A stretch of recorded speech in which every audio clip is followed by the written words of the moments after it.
Hi there, I'm Karen O'Connor. A few weeks ago I had someone contact me with a request to make a video about English diction for those whose native languages are not English. Now he was worried that it was a really silly topic, but it's actually a really good one because a lot of non-native speakers choose to sing songs in English. And it's not always true that foreign accents are erased when we sing. So I have since had a second request for this video, so now I'm recording it. Now I didn't quite know how to present this topic because every language has its own unique way of pronouncing vowels and consonants, but I also didn't want to try to tackle a bunch of languages separately. A little background about me, which you may find interesting or not. I've studied 5 languages formally, if you include English. I was educated bilingually in both English and French up through my graduation from a bilingual university. One of my majors was in fact French studies with a focus on French literature and linguistics, and the other major was psychology. Now I studied German throughout high school, and I did a couple summer mission trips to Mexico where I picked up some Spanish, and then when I got to university I decided that I also want to study Spanish and Hebrew. So I took an extra year for my undergrad studies so that I could study all the things that I wanted to study. Now, when my husband and I were getting ready to start our family, I did a lot of research on bilingualism because I knew that I wanted to share that part of my heritage with my children. If I wasn't going to live in Canada anymore, I could at least share with them some of my family's culture. My mother's French-Canadian, and this is what I learned. Regardless of where they're born, all babies start out making the exact same kinds of sounds. But by about the age of 6 months, they start weeding out the sounds that they don't hear around them, that they don't hear being used in speech communication by those caring for them, or that they don't need in order to be able to communicate effectively to others around them. Which means that they actually start losing the ability to produce those sounds or have difficulties hearing the subtleties of new sounds, rhythms, and intonations when learning a new language. So they need to be exposed to those sounds enough to be able to retain them in their personal sound banks. Now, because my website is read internationally, I tend to also get a lot of international students whom I teach remotely via Skype, which means that I get to hear firsthand some of the challenges that they have regarding English diction and singing. And here are some of the habits that I've noticed. The first is that they tend to try to apply sounds in their own personal sound bank to English. This includes taking the rules of their own languages and trying to apply them to English, which is why we still hear their accent. When we're singing covers, we don't have to worry so much about grammar or correct usage of vocabulary because someone else has already written the lyrics for us, right? They've already taken care of that. But there are still a lot of nuances that can be missed in terms of pronunciation. And some of these involve using long vowel sounds when they should be using the short vowel sounds because in their own languages, maybe they don't have these short vowel sounds. I worked with a Russian student for a couple years, and he had a tendency to pronounce all his I vowels as a long E sound. So I want to sit on the floor. I want to sit on the floor instead of sit. And that incorrect pronunciation of that vowel stood out when he was singing his vocal phrases, and it's something we had to work on a little bit. The second is that they're too careful. They try to pronounce every sound in a textbook or phonetic manner.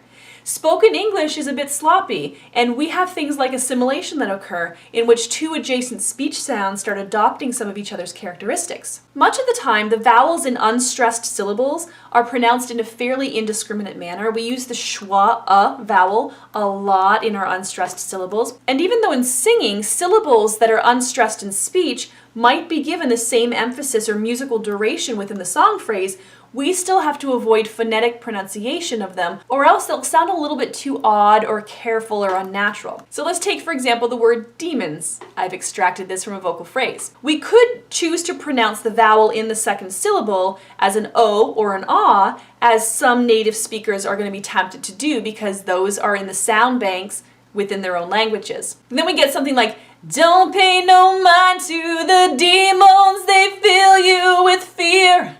Now that's going to betray your accent. But in spoken English, we tend to pronounce it with sort of an I or a or even an e kind of sound, demons. It's sort of indiscriminate. We can't quite pinpoint the exact vowel, which is kind of hard for non-native speakers because they're used to pronouncing their vowels with more precision. Don't worry too much about that in English. So here we want to sing more of a demons or demons. right? Don't pay no mind to the demons, they fill you with fear. It's a little bit more like how we speak it. Let me give you some more examples of things that you need to keep in mind when pronouncing English. The first is that we use things like glottal stops in lieu of consonants. The word button, for example. You hear that button? Button? I don't say button. Now, perhaps in some areas they might. The UK, perhaps, button, the Queen's English. But in America, in the US, in North America, we would tend to say button in most regions. Now, sometimes we drop our consonants. The word soften, for example, or often. We don't pronounce the T. Some do for the word often, but generally speaking, we tend to drop that T. It becomes soften. Let me live that fantasy. We sometimes use things like consonant substitution.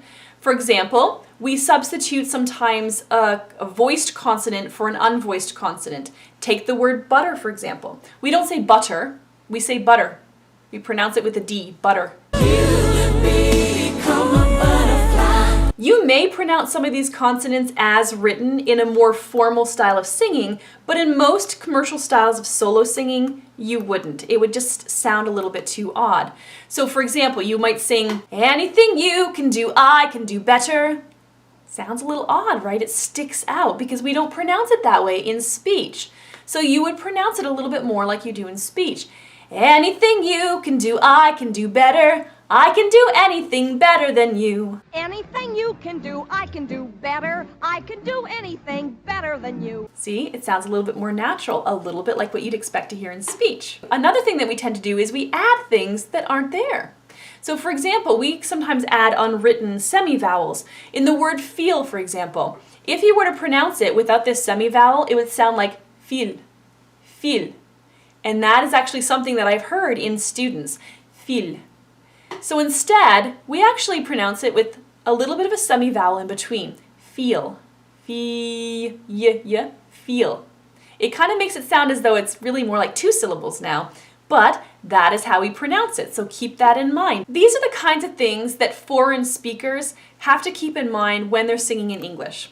So I have a few more tips that might help you to improve your English pronunciation. The first is actively listen and find out which sounds are missing from your personal sound bank. You can't just draw from your current sound bank account and expect to be able to speak or sing in English without your accent betraying you. Listen to more American media. YouTube is a great source. It's a great place to start because you can hear a lot of native English speakers and singers using the language as they do. The second is learn new sounds. Get feedback from others around you, especially those who are good with languages. Learn specifically how to form those sounds with the tongue and lips, and then build muscle memory by drilling those sounds repeatedly and often. R's, for example, are an interesting sound because R's are pronounced differently depending on the language. So in order to learn how to pronounce your R's, you're going to have to figure out how to curl that tongue and retract it a little bit to make that speech, that English speech R. Now stop thinking, well, we don't do this in our language, because that kind of thinking is not going to help you at all. You need to accept and embrace the differences and just go for it and learn them. And stop reading the lyrics. English spellings can confuse pronunciation. It can actually hinder your ability to hear the correct speech sounds and patterns. So when you're working through lyrics, feel free to mark up your music sheets with notes about how the original singer pronounces certain speech sounds, and then emulate that. And again, get feedback or even some special training with a tutor or an English as a second language teacher. Now, I realize that I just told you not to read the lyrics, but in a moment, I'm going to go to a magnetic whiteboard here, and I am going to give you a little tutorial on how to divide syllables so that you can determine whether or not they should be pronounced with the long sound or the short sound. The long sound is when the vowel says its name. A, E, I, O, U, or oo. The short sounds are a, I, and So I'm basically going to teach you reading and spelling like I do my own children. I use curricula called All About Spelling and All About Reading, which are absolutely fantastic because they explain the rules behind so much of what doesn't seem to make sense in the English language. I'm hoping that having a little bit of an understanding of the actual rules that we have when it comes to English pronunciation will help you figure this all out when you're working on your own. So in English, we have opened and closed syllables, as I mentioned earlier. So this is an example of a closed syllable, and we call it closed because there's a consonant here that's closing off that syllable. When that happens, this vowel here says its short name, lot, lot. We call that a closed syllable, closed door. And here we have an example of an open syllable. There's no consonant at the end here, so this guy here, this vowel, says his name, his long name, me. So he's an open syllable, open door. Here's an example of another closed syllable. So this vowel is being closed off here by these consonants. So we don't say E, we don't say sing, we say sing, So this guy says its short name. Now, in order to figure out whether or not a vowel will say its long name or its short name, we have to know how to divide those syllables. So let me just give you a couple really hard and fast rules here. So here we have the word happy. Now, we would typically divide, when you have two consonants here, you would typically divide the syllables there. So this is hap, P. If we did not have this second P in there, that would become an open syllable, which would then be happy. Not the right word. So we close off that syllable, now we have happy. That's where we would divide it. So let's go to this word over here, confide. This also has two syllables. Here we have two consonants together between those two syllables, so we're going to divide it right there. Now we have confide. Again, if we divided it somehow awkwardly there, it would be confide, but we divide it here. We close off that syllable, so now it says its short name, confide. Now let's talk about these two syllables here. Another little rule that's really easy to remember is that this E here is silent. This E is also silent. When we have a vowel, single consonant E like this E makes this vowel say its name, its long name. So this says A, cake. Same with this syllable over here, same rule. The E makes the I say its name, I, fide. Now let's take this word, fluid. It has two syllables, flu-id. We're going to divide it between the vowels. And now this syllable here is an open syllable. There's nothing closing off this vowel. So this vowel says its name, its long sound, oo or u. In this case, oo, flew. Now this syllable here is closed because there's a consonant closing off the vowel, which means that this vowel says its short name, I. A couple more sounds that I want to talk about that are often mispronounced even by native speakers. We have the NG and the NK. We call these consonant teams because they tend to work together, and when together, they produce a specific sound. So here we have and unk. So this would be seen in the word song or sing. Notice I'm not pronouncing them separately. I'm not pronouncing ng. I'm not saying sing. I'm saying sing. The same with this consonant team here, NK. We see this in the words think and sink. Now here we do pronounce the k separately, but the N we don't pronounce like an N. We don't say sinka, we say sink or think. All one fluid sound together. In English, we also have a lot of vowel teams in which two vowels are put together to create one vowel sound. For example, we have EA here, which we might hear in the words defeat and eat. And here we have OA that we might see in the word boat. Now notice that we pronounce only one vowel sound. We don't pronounce them separately. It's not OA or EA. As a general rule of thumb, we pronounce only the first vowel sound in these teams. E, O. Eat, oat. Now, these are just a few of the English diction challenges that come to my mind right now.